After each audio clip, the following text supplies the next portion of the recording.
time I see that, I want to get my markers out and color it. I just think it sounds so cool. I know, it kind of introduces us. So here we are. Hi, everyone. This is Chatting with the Stars for September. I'm Sandy Rueve with Susan Gidel. How are you? Yep. How we doing? How we doing? August is coming to a close. Here comes September.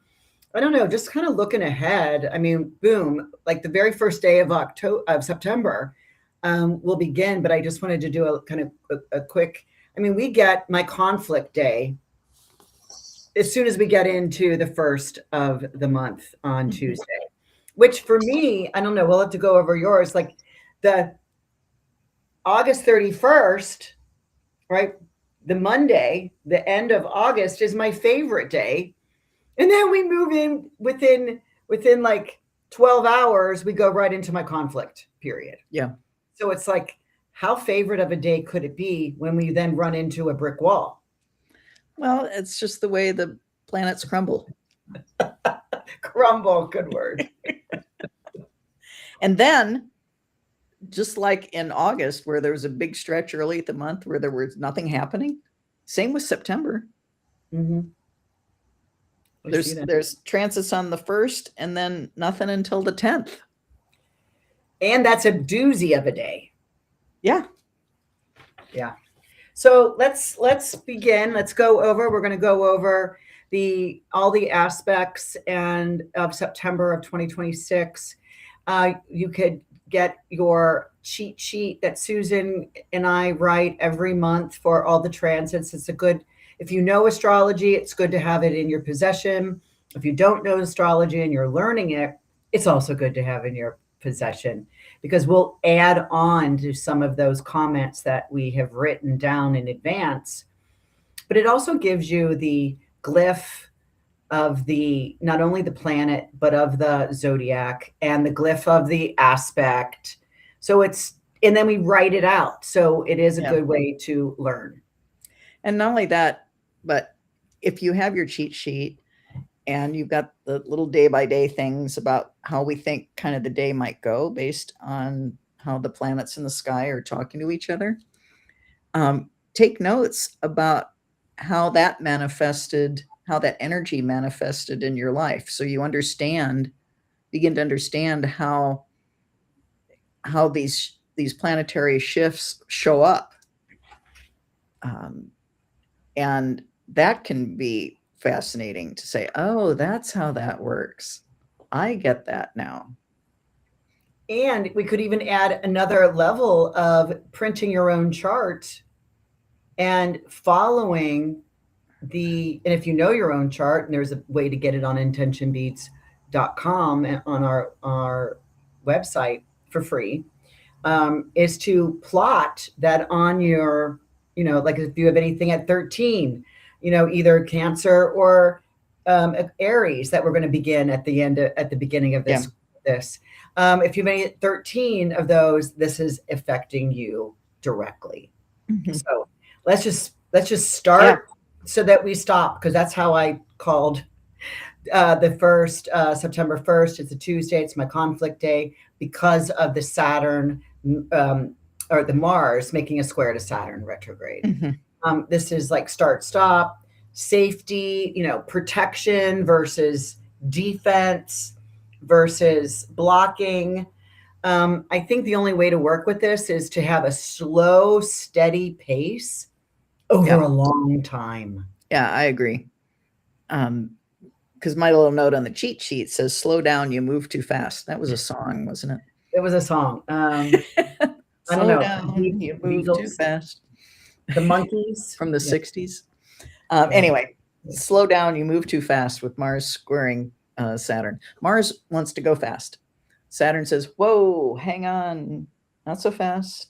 Slow down. Mm-hmm. Take it easy. Mm-hmm.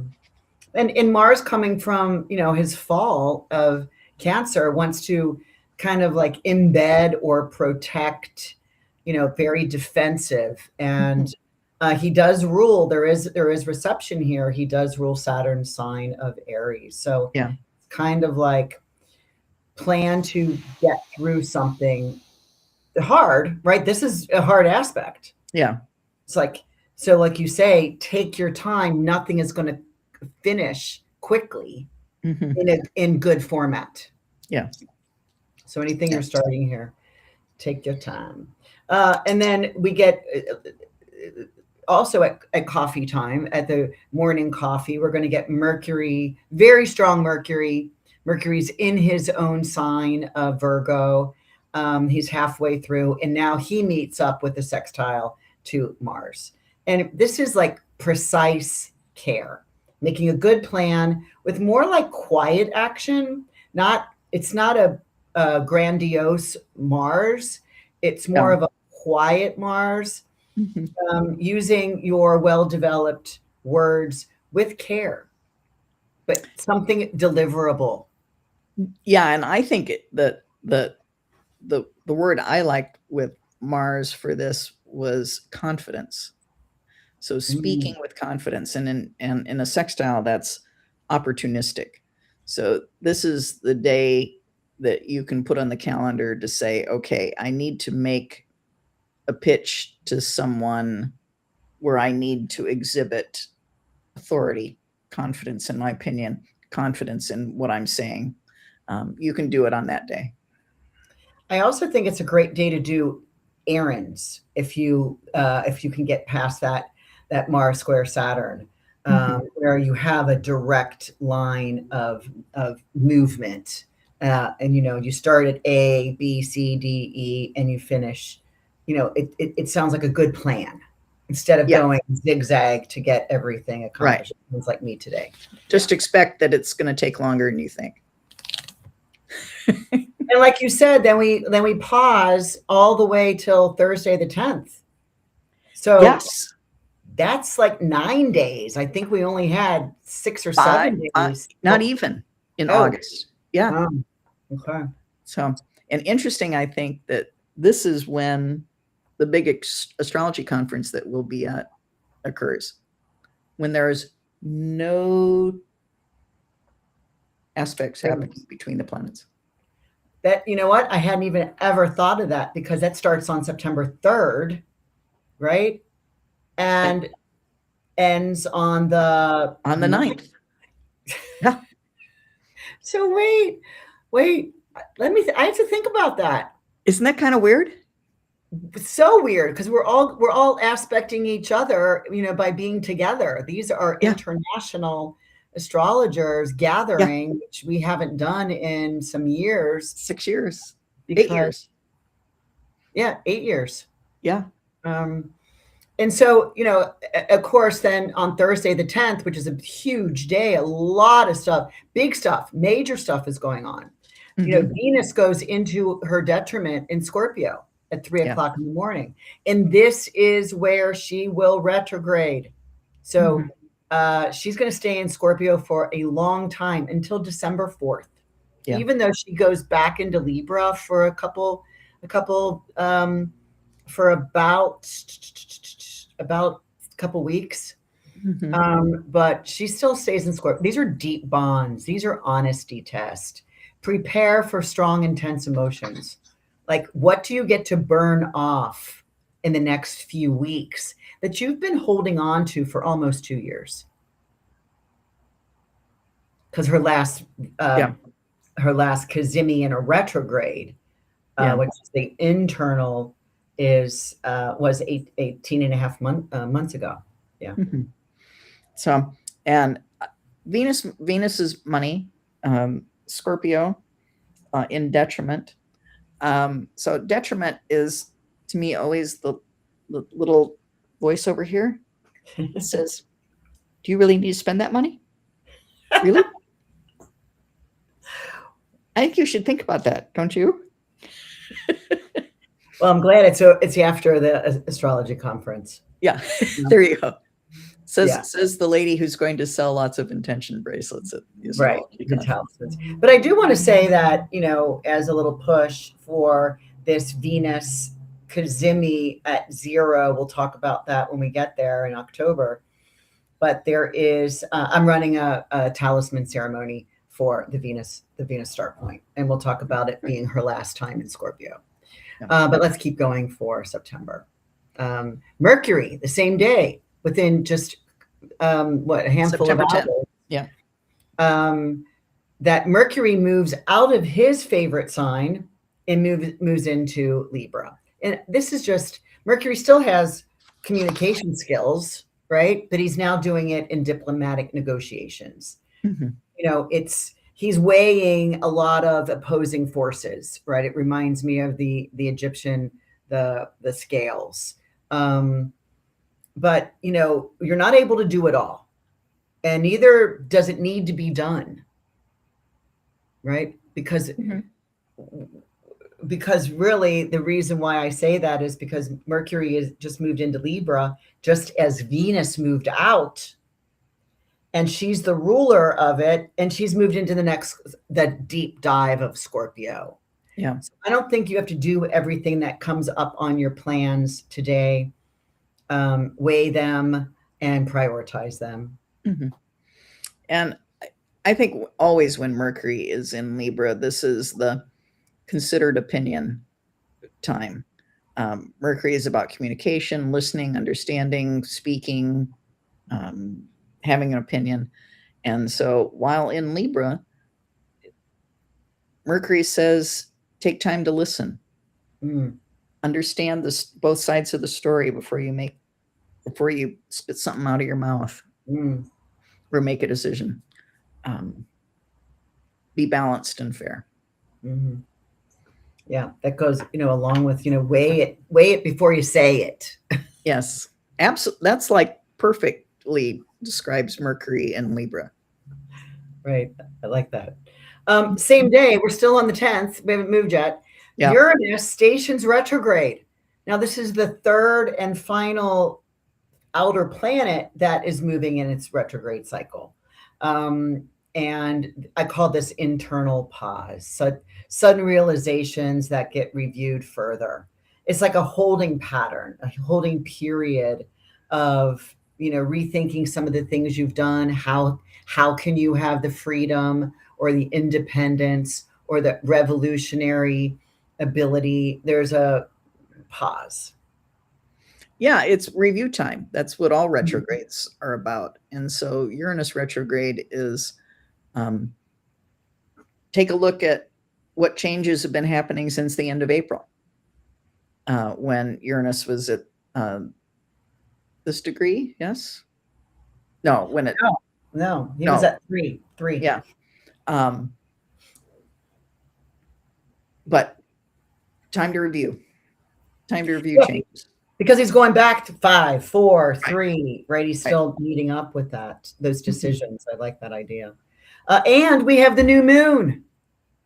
Yeah. I mean, it's a big day. It's like you didn't pack your suitcase for 9 days, and then all of a sudden you got to pack all the important things in one day, right? Because it's the new moon at 18 Virgo. This is at 10:27 p.m. And these are great for practical skills, right? Reset your grounding. It is an earth sign, maybe new behaviors, and preparing new soil. And of course, we think about that the Virgo ruled by Mercury in that diplomatic, that what do we call that? Think it before you say it. Weigh it before you say it. Yeah. Yeah. It's like using practical skills, which is the thought process. That's a skill. Mm-hmm. And I like in Virgo with the sun there too, the new moon in Virgo, to lean into its health implications. We're in September, it's the fall, time to kind of make sure you're eating what you need to eat and getting checkups so you still have time to do something about whatever before the end of the year, this sort of thing. Kind of be very, okay, let's check things off the list. And I think in Virgo, to do with health. Yeah, before Thanksgiving and Christmas come. Yeah. And then we got New Year's, and then we have Valentine's Day. Yeah. It just means, and this is the first lunation since the eclipses, Yeah. right? Because we have that the lunar eclipse. We've had that by this time, and now this is the next cycle. So this is kind of the would we call this the bookend of the eclipse season, Season. basically? Yeah. Yeah. And so I just really like this. Is there a school? Is there a study? Is there a book? Is there a how-to book? Is there something that is teaching you is to slow down and learn something new? You'll need it. You'll need it. We all do. It's like, Susan, you and I need to slow down and learn like computer skills. I mean, you're better at it than I am, but you know. I just talked to somebody this afternoon who is using AI in a chemistry degree. And he says they do stuff not by touching chemicals anymore, but they can use AI to run it on computers. And I'm like, literally, I hope they don't blow anything up, although I guess they Yeah. couldn't if they're not mixing this with that. right. But still, wow, Isn't let's that go cool? to Saturday. Let's go to Saturday the 12th. We also have Mercury's busy here because Mercury is making a trine to the Pluto, and Pluto's retrograde still. This is beneath the surface. This is making sense of maybe what happened on Thursday, because there was so much going on Thursday. Big events. They're not easy. They're individual situations that are, and they weren't even making connections. No, it's just that it's unusual for 3 things like that to happen all on the same day. We got an ingress, station retrograde, new moon. Yeah. And so that on Saturday, then Mercury is just like, whoa, wait, let's look underneath. What is the subtitles here? I need to figure out what just happened. So I think it's kind of a nice play on, because it's a trine to Pluto, saying, let's reset, or let's clear the air. But really, it's that whole weekend, the 12th and the 13th together. True. Where Mercury makes, we talked about the outer planet connections and trine and sextile to each other. Well, Mercury's hitting them all in one weekend. Trine Pluto on Saturday, trine or opposed Neptune on Saturday, trining Uranus on Sunday. And so it's, we speak of them in individual chunks on the cheat sheet in here, but really it's all happening all together on one weekend. And so trining Pluto, like you said, understanding deep things and investigating deep things. Mercury opposite Neptune, tuning into deep truths. And then Mercury trining Uranus with new ideas that are able to flow really easily. So this, and spend Saturday in meditation and journaling and understanding, and then let that come up as an expression of something new on Sunday. It's really a beautiful flow. Yeah. Because I'm with you on that beneath the surface with Pluto, and then the Neptune is check the truth of it. Make sure the realizations are truly what you're believing, because and possibly, like you said, journaling is a great thing for this, because I want them to hold what's coming up today close to their heart, right? Kind of like, let me just sit with this imagination versus sharing it right now, because it's an opposition. And then Sunday with this trine, that's my favorite day. That's my favorite day of the month, because it is that innovative spark where you might feel you got to do it right now because it's air, right? Yeah. And Uranus just stationed retrograde. So he literally has not moved. And then here comes quick Mercury in air the ruler of Uranus. So it feels like a strike of a match can really make something bigger than it is. And it was interesting that that's the day that my retreat starts. I did not book it for that, but I just really like this, you know, the timeless wisdom of something that brings us to, sparks a timeless vision. And not only that, but remember Uranus is retrograde.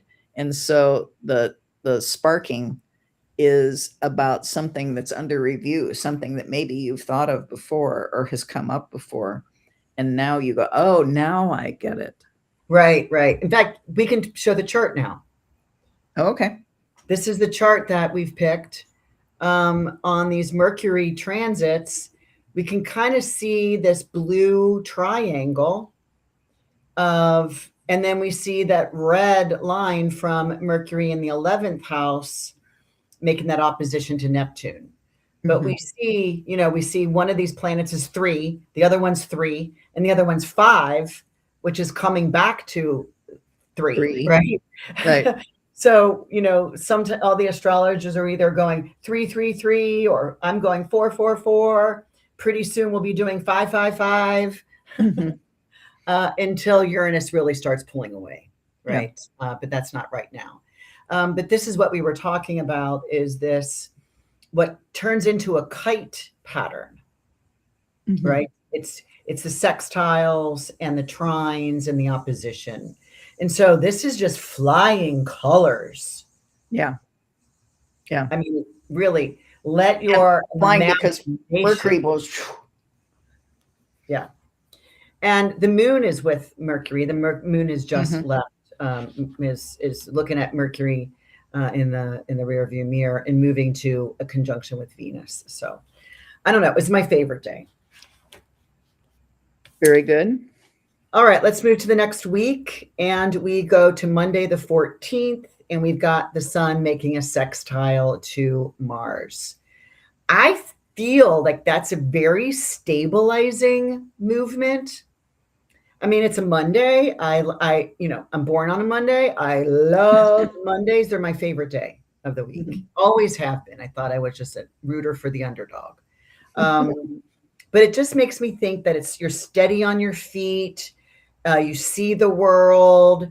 You're able to be productive at the beginning of the week. How lovely. And my notes on it were big accomplishments, and to take control in a practical kind of way that the sun in Virgo would like to do. So really easy to get something done and feel good about it. Yep, I love it. I like this day a lot. Tuesday the 15th, we've got Venus. Remember, she's in Scorpio, not her best. In fact, it's her detriment. And she's making that square to Pluto retrograde. So can you really be honest? You know, careful on what you say, what your actions are. I can't even read my note. Like, I can't even read this because I probably don't know how to spell it. Nefarious. No. Nefarious. Nefarious. Don't be, please, no nefarious actions, please. And I think it is a day to beware of financial strain because of the square. So not the best day to make financial decisions or movement. I think that's the day we're at the oil shop. Anyway, let's keep going. And then we have that same day, which now I call my astro interesting day of the month, because we've got these outers. You know, we were just looking at 3, right? The threes. And we got Neptune making a sextile to this Pluto retrograde at 3. And like, I even asked you because I couldn't count that high. I'm like, Susan, how many times? What? 13. What? This is such an interesting outer planet aspect, Neptune sextiling Pluto. It's their first sextile since their conjunction in 1892. It is the third set and final set of sextiles. And, you know, we're more than 100 years past the conjunction. This is huge societal shifts that we're just starting to make for the last time since the turn of the 20th century. And this set, we can look back to the end of July. I mean, it will all meld together in another 50 years about what happened. I don't even know what to say. Like a long, slow process. Now, I don't know that it's a pressure cooker, right? Because it's almost like an air No, it's too slow. Yeah, it's like well, but again, it's a nice, it's a sextile. Yeah. So it's not creating any steam. It's like working behind the visual scene or working behind the screen. It's something that you can still see, but may not understand it. And I like to think of it as we're doing things that create idealistic transformation, two words associated with Neptune and Pluto, idealism and transforming. And so I think we're in the period where we get to shape our future in the way that we would like to see it become.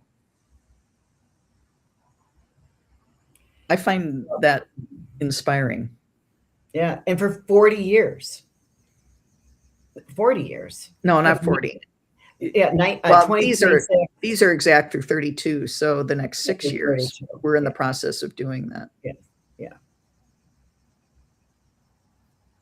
So. Yeah, this was my Astro Interesting Day. It's like slow process. It's like, you keep checking the oven or something, or what, you keep looking in the skillet. Is the thing ready? Is the thing ready? Are we ready to get it out? Are we ready to slow down? And it's like, nope. It's 2 out of 13. Not even close. Not even close. We're at the beginning that we may not have imagined it yet. No, I agree.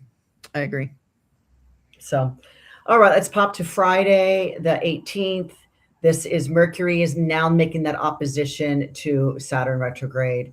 This to me is that slow down a day song, part 2. Allow more time to get what you need to be. Limit access to thoughts, or you're limited. You're not going to be able to have quick recall. Only serious matters are important here on this Friday. It's a very heavy responsibility. Yeah. And very serious thoughts with Mercury talking to Saturn. Serious thoughts, but don't let them get you down. So, yes, take things seriously, say serious things, but don't get depressed over it. Right. It'll change. Yeah. I mean, Mercury. The next day, when Mercury is sextile Jupiter, much happier. And this is actually International Peace Day. Yay. Yeah, peace out. Big productions and plans. This is thoughtful and constructive discussion. Yeah. Right? Clear wording brings peaceful understanding. Mm-hmm. And a real curiosity to learn something new. Jupiter is all about exploration and new information, and so is Mercury. So in a sextile like that, really easy to do. Take a class, read a new book, listen to a new podcast, expand your mind. Yeah, make plans for an international trip. Plan to go far, go big and far. Tuesday, the 22nd, we have the harmony balance equinox of the sun moving into Libra at 7:05 p.m. Central. And I call this, I don't know, I just pictured some sort of, yoga pose that you stand on one foot. I'm not a yogi, so I don't know if that's the tree or the mountain pose or what pose that is, but Mhm. it's like seeing that equal, that you can really focus on balance, Mhm. you know? Yeah.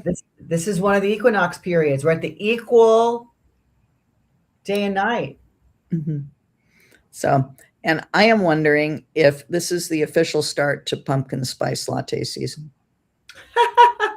I am not a pumpkin spice latte person, but and my guess is that it has the aficionados think that it has started at Labor Day, but I think it's like wearing white shoes after Labor Day. You know, Yeah, a no-go. no go. Wait for pumpkin spice lattes until the fall equinox. Not that we have to discuss this now, but I'm going to bring it up now. The the whole law that might go into effect about the daylight savings time Oh yeah. versus the standard time. What is your thought on that? Not about what do you think is they're going to rule, but what do you prefer? I I have a would preference. I, I would prefer standard time. I want both. I Do like you? change. I like change. Yeah, I'm like keep the. I don't like the shifting, getting used to a different thing. But I'm a Capricorn, Says so the Capricorn, while the yeah, Pisces is over here going, come on, let's do this. yeah, The Capricorn's like, no, this is good. This is yeah. good. This is good. I get used to waking up a certain time. Okay, that's good. I'm good with that. So, but also financially, always be aware that the equinoxes and the solstices are are the more major times when the stock market can make a turn. And so be on alert for that Tuesday, September 22nd. Capricorns don't like that. No. Friday the 25th, we have that sun just moved into to Libra, makes that opposition to that Neptune retrograde. And this is hazy and blurry. You're going to have to see through the mist, or just enjoy something with your eyes half closed. Yeah. you know you know have you ever done this weirdo thing that when you're trying to see something in clarity, you take your fingers and do this and close your other eye and look through, and you get clearer vision? It's what they say, my optometrist said, this is what happens when we try and give you eyeglasses prescription. We try and bring down whatever those lines are in your eye to a Mm. smaller little area, and it actually works. I used to do it when I didn't have glasses. But again, it's like this Neptune is like, what are you seeing?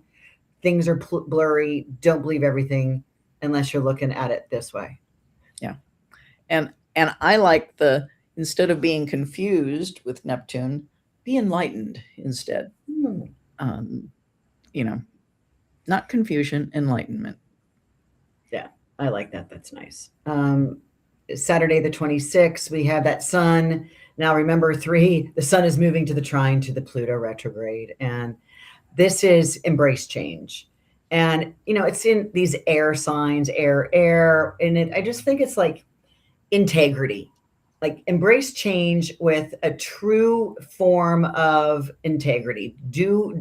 Be the person that you say you are. Mm-hmm. Like, yeah. Yeah. And this is my favorite day because it's the full moon and the sun is in a grand trine with Pluto, and then it will make its exact trine to Uranus on Monday, 2 days later. So when you're looking at the chart, the sun is in a grand trine with Pluto and Uranus. So with Pluto being intense about moving forward, and with Uranus about it being really exciting and interesting and fun and wow. And then throw in the full moon, then you've got the kite with that grand trine, There we go. and the moon opposes the sun. So um, really able to express feeling with the moon in Aries, not be scared about it, be bold, say what you really feel. And then the moon is also sextiling Pluto and sextiling Uranus, so pulls in that intensity from both sides. I like the 26th. And this full moon to me, because the moon is with Neptune, right? Yeah. The full moon at 11:49 a.m., I call this checking on all agreements, because I am with you on the fact that this, the moon is in Aries that likes to do things, independent of others.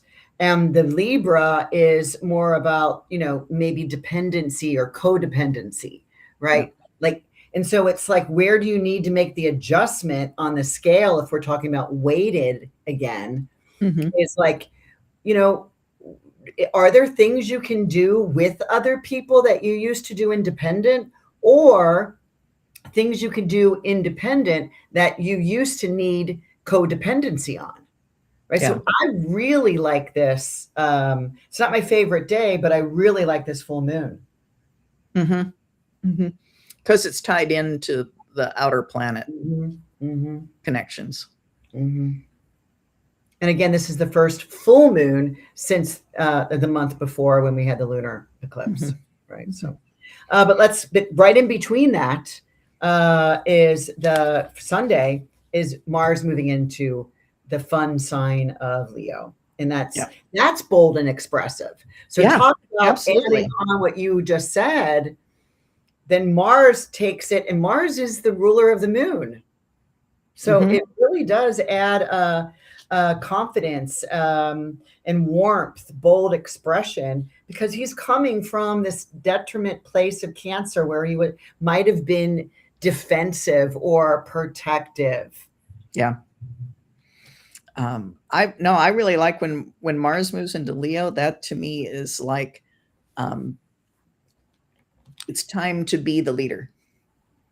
Take leader type actions. Leo is all about wanting to be at the front of the pack and be in charge of things. And Mars in Leo is like, yes, I'm doing it. I'm the person. This is me. Let's go. Pick me. No, not pick me. No, follow me. Here's where we're headed. Usually I'm in class going, don't look at me. Don't see me. Please, I want to hide. But I have to say something about that Mars in Leo, because this is where he retrogrades in January.